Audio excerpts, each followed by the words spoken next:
G'day there and welcome back to another episode of the H1 Shootout. My name's Simon Orchard. As always, Kate Allman and Adam Clifford are here to shoot the breeze about the Sultana Brand Hockey One League. Another big weekend of action, guys. I think we're doing pretty well. Some of the hockey has been an absolute world-class standard, and we're seeing some players start to emerge and put their fingerprint on this Sultana Brand Hockey One League.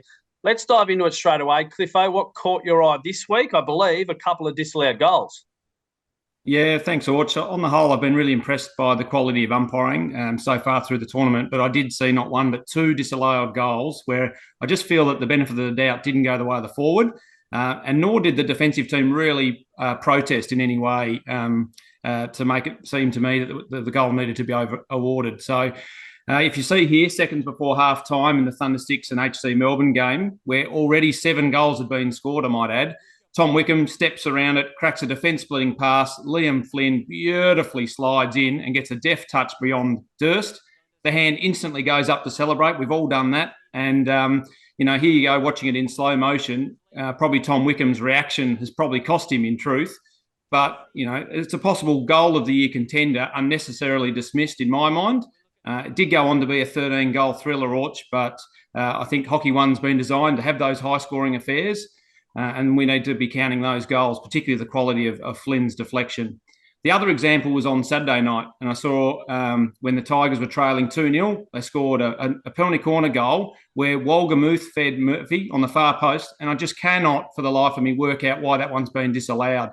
And I just can't see how the Tigers have had an unfair advantage in any way, shape or form. So as it happens in cricket, where the benefit of the doubt goes to the batsman, I'm going into bat for the forwards, Orch. What did you think? Yeah, contentious, weren't they? I was in a text exchange with Liam Flynn's brother-in-law, and Liam said that he touched it. I believe him. He's an honest guy. I don't know why he would claim it if he didn't. So, look, I think maybe benefit of the doubt, of course, with Liam Flynn there. And the Tasmanian goal, I watched that a couple of times, and I was struggling to work out exactly what it was for. We've been told potentially that it was for an obstruction on the head side penalty corner defender. So if you watch the replay again, Jane Claxton from the Adelaide Fire comes out to protect the reversed hand tip. It's Sarah McCambridge who's running in for Tassie. I reckon everything she does is fine. She looks back at the ball coming into the circle. I don't think she deliberately obstructs Jane Claxton. We see this play every penalty corner. Someone runs in to get that reverse stick tip. If she hadn't looked back at the ball being thrust down towards that far post, then sure, I think obstruction is fine. But in this case, I think hard done by. And look, at the end of the day, it was a pretty close game. So they're the sort of fine margins that, can cost teams in the Sultana Brand Hockey One League. We don't know how Tassie are going to go later on. So, yeah, maybe a little bit disappointing, maybe a little bit contentious, but hey, we're still talking about it. So that's a good thing. Kate, what about you? Last week you touched on Kai Willett getting no high fives from anyone. We've got another victim. Yeah, last week, Kai Willett getting no love. And this week, I couldn't believe it, okay? These ball kids, they're getting a bit too big for their boots. In the Tasmanian game, that's Maddie Murphy there on screen, captain of the Tassie Tigers. She's going in for a handshake. She's trying to be polite. The ball kid, look at this. This is absolutely savage. No love from the ball kid. So now it's Maddie Murphy left hanging for a handshake. Couldn't believe it. I tell you, those hook into hockey kids, they only have eyes and hands for the ball, Orch. So that caught my eye. Yeah, certainly interesting. I like Maddie's little reaction. Yeah, thank you very much. I'll just get back to my dugout. So, look, another victim. We'll tally them up. We'll see how many people we can see left hanging throughout the Sultana Brand Hockey One League. Now, look, mine's a little bit of a lengthier one, but this caught my eye on the weekend, and it's an over-reliance on the slap pass, guys. Now, don't get me wrong.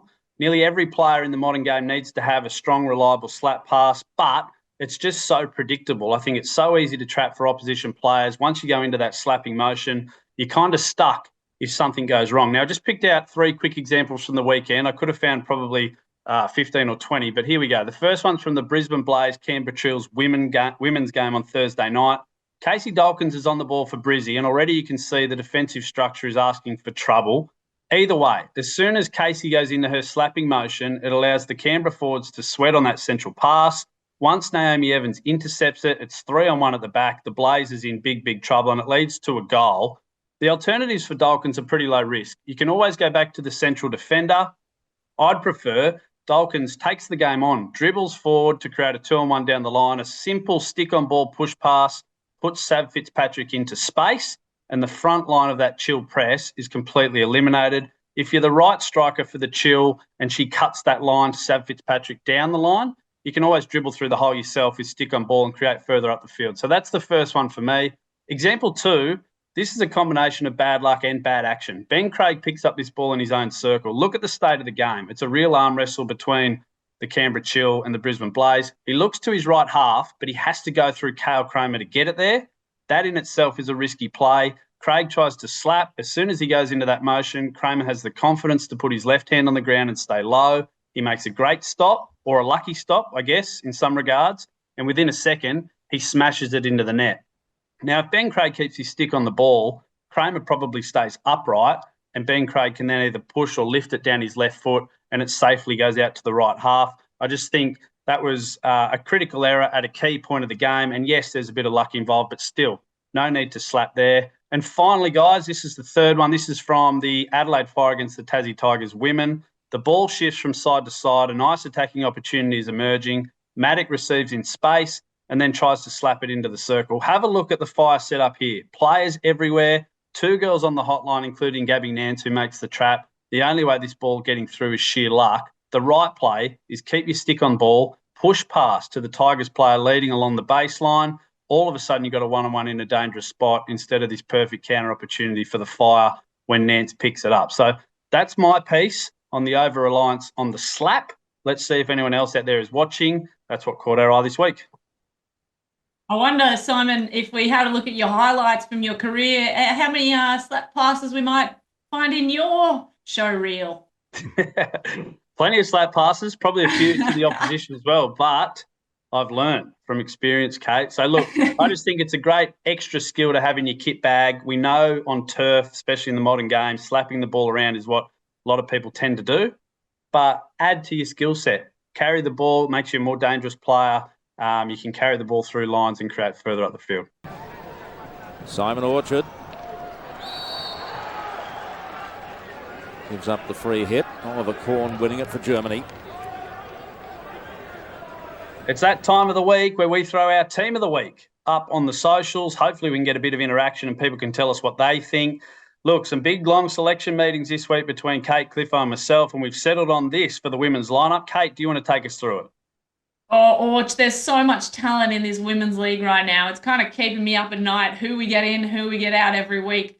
This week it was really tough, particularly for me in this league. The goalkeepers are standing out. We've obviously put Alicia Power in this week. She's outstanding. She's a Hockey Roos goalkeeper.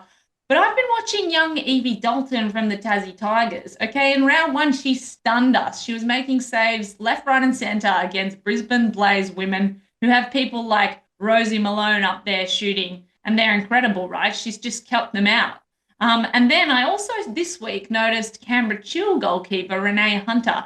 What I like about her, she's an aggressive presence in the D. She's a strong leader as well. She's not only making saves, she's leading her team. And you can tell that because you can hear her yelling at her defensive halves and backs from the broadcast. She's actually louder than me in commentary. So she seems like she'd be an outstanding person to have on your team. She's played Australian Hockey League for many years.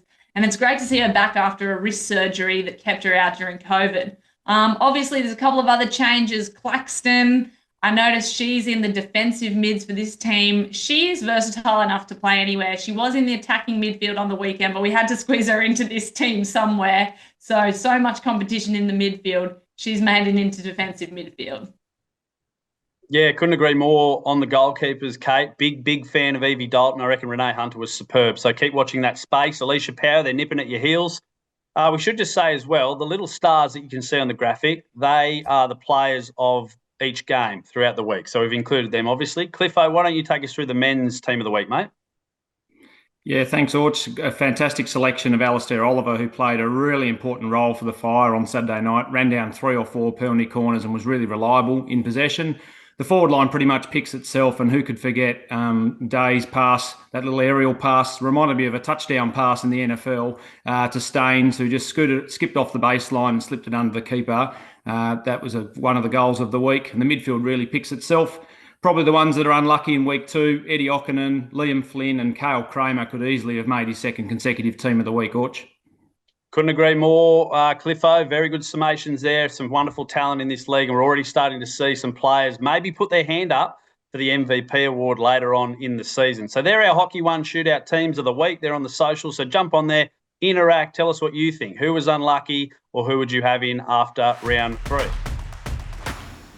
It's time for a new game. It's fact or fiction here on the Shootout. Basically, we're going to throw up a question each week, and then it's up to one of us to decide whether or not it's fact or fiction. Now, Cliffo, you're going to kick us off. Fact or fiction, the Kookaburra's midfield is basically set ahead of the Paris 2024 Olympics. We've seen some wonderful performances from some midfielders already in the opening few rounds of the Hockey One League. Is that midfield locked in? Oh, gee whiz, it's a tough one, but fiction for me. But Jake Wetton returned on Thursday night and could hardly have made a bigger impact in that first half. You've got Aaron Zalewski, who we've seen score goals in round 1 and then just pull the strings for the Thundersticks en route to their hot start. And then Josh Belts, wowee. Like, he could hardly have been any more impressive on Saturday night against the Fire. He was everywhere, assisting Okkanen's goal, forcing PCs at will, and his ball retention now is elite. If you saw him at 12, 13 years of age when he was a podgy youngster down here in Hobart, you wouldn't believe the transformation that's gone on there. But for mine, those three are going to be right up there in the voting for the player of the league. But there is still plenty ahead of us, and we've got the likes of Tom Craig and Flynn Ogilvie, plus the rise of these youngsters like Liam Flynn, Cooper Burns and Jaden Atkinson coming really fast. So there's a few players there with a lock on a spot, but there's some opportunity for those that can bring home the Sultana brand Hockey One League back half of the season, mate. So, Kate, fact or fiction, this vision of the Brisbane Blaze women is a field goal that earns a conversion opportunity.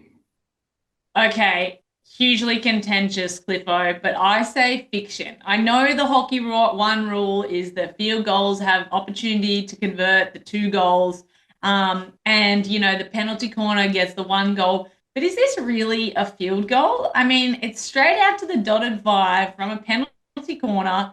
It takes pretty much the same time to get there, and it's straight back into the D. The issue I have is that the attacks still have the same number advantage, okay? The defenders haven't had time to get back from halfway. They're still running back. You can see Comerford's running back still. She's gassed before the goal's even, scored.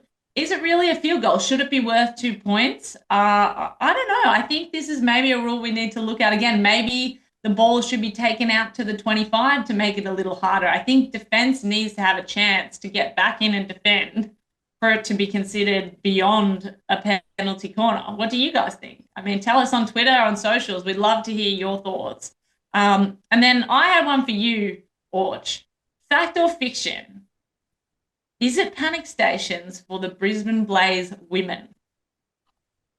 Well, look, Kate, it's more fact than fiction at the moment. That hurts because you and I both tipped them to win the league this year. I threw the question up on my socials on the weekend. It was resounding. The people think the Blaze women are in strife, and I tend to agree. Now, look, I'm writing a piece for the Hockey One website tomorrow that goes into more detail about the issue, but in a nutshell, there's probably 3 areas of the game that are letting the Brisbane Blaze down at the moment.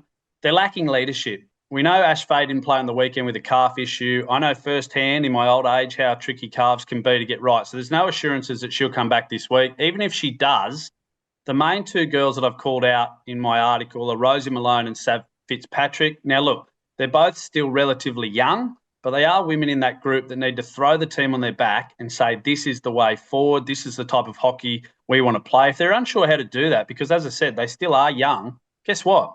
Mark Knowles and Madonna Blythe both played for Queensland. They both captained their country. Pick up the phone and ask them for some tips, because at the moment they look a little bit rudderless and their senior players need to do more. Second big issue, they're far too direct in attack. And by that, I mean they're going through the top of the circle far too much instead of using the baseline, using the T-point where the circle meets the baseline. There's no redirections around the circle. There's no trapdoors. There's no creativity. They're basically just too one-dimensional in their front half, and that's why we aren't seeing the likes of Malone, Fitzpatrick, Beck Griner, Cullum Sanders, who are all either hockey-roos or have played for Australia, doing their best work. They're basically part of a big clump of players gathering in front of goal, and these clips show just how congested it is in there for them to try and create any of their magic. So, look, the flip side of that as well is you lose the ball in dangerous positions on top of the circle, you open yourself up to counter-attack. So I think Brisbane need to be a little bit more creative in how they get into the circle and have more sustained attacking pressure in the front half.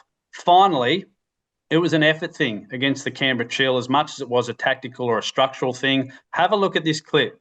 Brisbane defending their circle. The ball falls to Rosie Malone. We pause it there.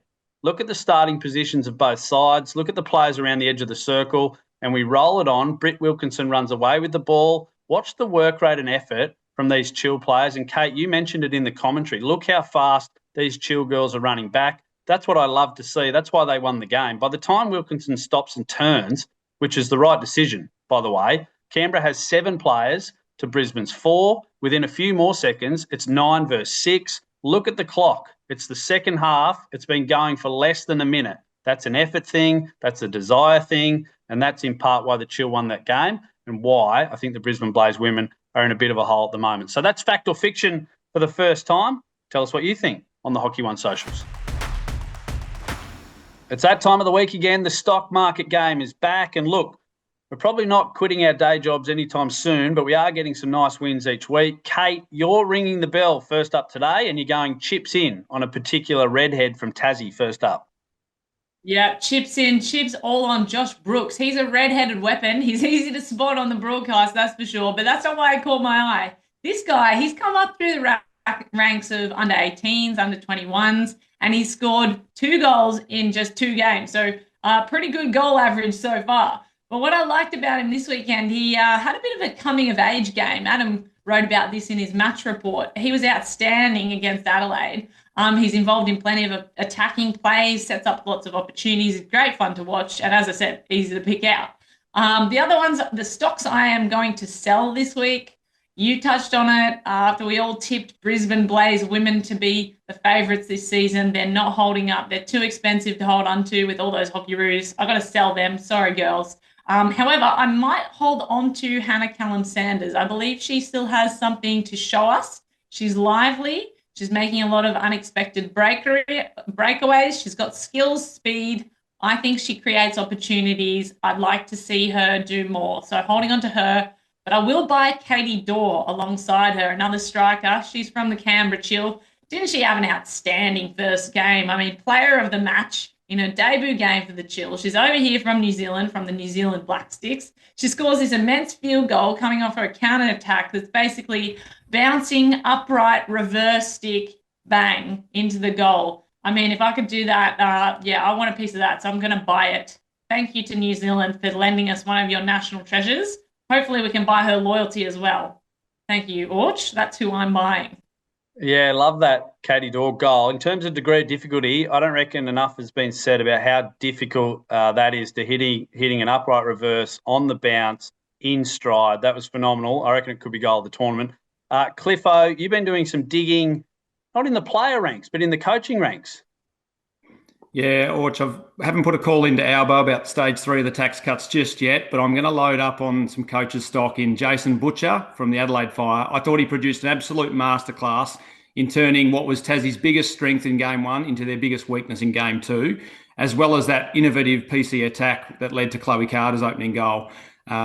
You and I have both seen, Orch, what Jason Butcher did with our generation of players in the Northern Territory, and I'm backing him to continue to have a big impact on the Fire's season. I also liked Phil Hulbert. I just loved how concise and positive he was with the Perth girls, particularly in that 3/4 time huddle, and they thrived on that positivity, scoring 2 goals in the final 10 minutes. So that was a big away win for the Thundersticks, and for that reason, I'm in on him. I'm also going to buy a little bit of Cooper Burns, a strong, powerful ball runner with fast hands. He got that muscle PC in as well, and I just think he oozes a bit of the Michael Jordan vibe of give me the ball and I'll make something happen. But one stock I am selling is HC Melbourne captain Josh Simmons. I just think he's guilty of being too nice, Orch. Game 1, he gave up the first 3 or 4 PCs when he should be the number 1 flicker at that club, when the game was well and truly in the balance. And then Game 2, he just played too safe and then got a 10-minute yellow right at the wrong time when they were starting to mount a comeback. So Simmons is a bona fide star, but he's not dictating terms. He's not imposing himself on games. And for that reason, Orch, I just can't have him. Gee whiz, I'm still picking my jaw up off the floor from the Michael Jordan comparison. Holy hell. That's one for the highlight reel, Cliffo, at the end of the season when we do our best bits. Look, good job so far, guys. Great stocks. Finally, for me, I'm buying a young Perth Thunderstick in Cam Geddes, and I'm buying some stock in the Tassie Tigers men. Look, Cam Geddes, from what I've seen so far, really nice corner. He's got a huge attacking aerial. We all saw that wonderful highlight in the under-21 nationals earlier this year. He looks calm. He looks clever on the ball. I always like seeing an outside half not panic when they get into advanced positions. I think I've seen him in the circle a couple of times and slow down, which is a really good sign of good attacking poise. From all reports, he's a pretty relaxed, laid-back cat. So if he finds a bit more mongrel and defensive intensity, I reckon he has a big future. The Tassie Tigers men, they won really well on the weekend. The best part for them is they've still got Jack Welch, hopefully, and Jeremy Hayward to come back into the side. It's hard to believe they scored 5 corners on the weekend, and they're still going to add Hayward, who's one of the best exponents of that skill in the world, back into the mix. So an embarrassment of riches for them. Welch is probably the forgotten man of Hockey One. He hasn't been talked about a lot, but I think he can provide that nice post and roll option he can create for him and his teammates around the circle. So he'll be a big addition as well. No sells for me this week, but a few players on their last chance. So that's the stock market for week 3. Let us know who you're buying, holding or selling shares in this week. It's time to look at the week ahead. Round 3 of the Sultana Bran Hockey 1 League kicks off on Thursday night. The Chill take on Hockey Club Melbourne in Canberra for the very first time this season. Action gets underway at 6:30 p.m. You can watch it live on Fox Sports and KO. Kate, what excites you most about these contests?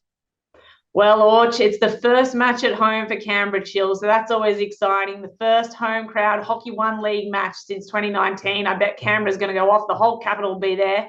Women's side, both very effective counter-attacking teams. I'm excited by this one. I think they're both very fast play, fit, running, young teams. Both of them can run and score really quickly.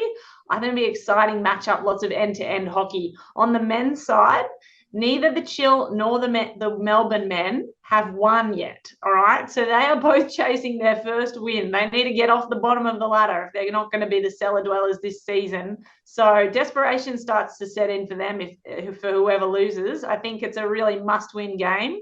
Really exciting, both matchups. Yeah, and our tips say so, Kate. We're split, you, me and Clifford. We don't really know which way this is going to go, so we'll see how that pans out. On Friday, the Adelaide Fire take on the New South Wales Pride at Mates Stadium in the City of Churches. Cliffo, what are you telling your mates most about this one, mate? And we've all tipped the same 2 sides to win. Yeah, massive games, massive doubleheader. And this really, a win for the Adelaide Fire against the New South Wales Pride women would really put them in the box seat. And I'm really excited to see what Jason Butcher can come up with. Interesting to note that the Pride lost this game in 2019 2-1. They were caught napping in the first round. So, we're going with the Fire. And in the men, the Fire will not get a better opportunity than to upset the Pride. We know they've got players still to come in, and I'm expecting this to be a particularly tight game in the first half. And if Jack Holland can score first for the home side, their parochial home crowd will find their voice and could get them home. But watch out for Kai Willett, who looms as the danger man. Orch. And Saturday night action wraps up round 3 with the Perth Thundersticks playing host to the Brisbane Blaze. For me, this is do or die for the Blaze women. They run into a Perth side full of confidence. So it'll be very interesting to see if Brisbane can produce something. They need to. This is probably their last chance. And the men's game, initially on paper, I thought this could be a nice little appetizer ahead of the finals later on in the competition. But someone's getting married, guys. Daniel Beale is having his wedding on Saturday, I believe. So both teams are going to be missing some key personnel. I know from the Perth Thundersticks, Aaron Zalewski, Tom Wickham, Jake Harvey will be missing, among others. I think Chris Borza might be out as well. And we know that Daniel Beale is part of the Brisbane Blaze side. So I'm just going to assume that Jake Wetton, Tim Howard, maybe Corey Weir, who knows how many of those guys will be missing. But from absence comes great opportunity. So a lot of guys will hopefully get an opportunity to stamp their authority on the Sultana Bran Hockey 1 League. Again, we're not sure which way this is going to go. We've thrown our tips in different directions, but hopefully we have 2 great contests to finish off round 3 of the Sultana Bran Hockey 1 League. That's all from us at the Shootout. Thanks, Kate. Thanks, Cliffo. And thanks to everyone who is watching at home. Till next week, hooroo.